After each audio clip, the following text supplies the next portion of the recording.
President Trump has met with a top Justice Department official to review a classified Democratic memo on the Russia investigation.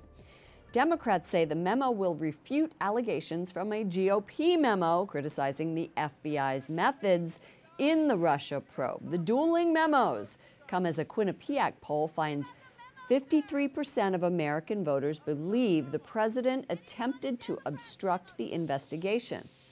83% of Republicans say he has not.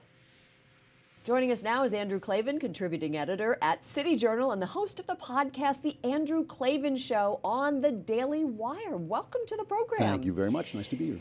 Is the Democratic memo going to make any difference in the Russia investigation? It seems like a political ploy. It sounds like they put things in it that will have to be redacted and then they can claim it was all changed.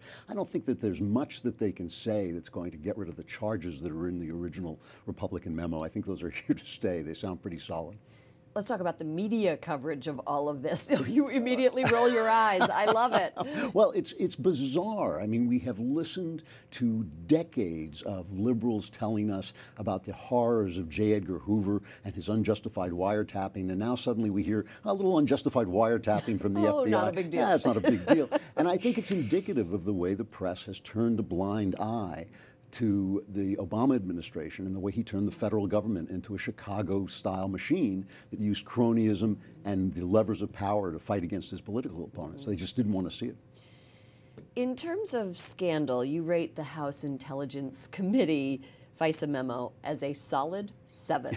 Yes. Okay. What are we at the Olympics? No, it's between a nothing burger and worse than Watergate. It comes in about a 7. Okay. Yeah, no, I mean, I think that it does show that the FBI deceived the FISA court in getting a warrant to spy on an American. And remember, they can go into his emails, they can go into anything he wants, and he was part of the Trump campaign about a month before. So it sounds to me as if they were looking at the campaign and spying on the campaign. If that turns out to be true, it'll be a 10. It'll go up from a 7. But right now, it's about a 7. Maybe a 9.5. Anyway, finally, you also write screenplays in Hollywood, and celebrities not only trash the president, they denounce him with such vitriol and hatred. You had a movie that Michael Douglas played in, so you know that world. Why such hate? Well, it's a bubble. It's an iron bubble. It has become such a left-wing business and such a left-wing town that your career literally depends on your agreeing. And of course, psychologists have shown that when you're surrounded by people who agree with you, you become radicalized. They have now just gone so far to the left that they've really left the country. And Trump is very aggressive, and he's one of them, and they know it, and it drives them crazy. Perfect.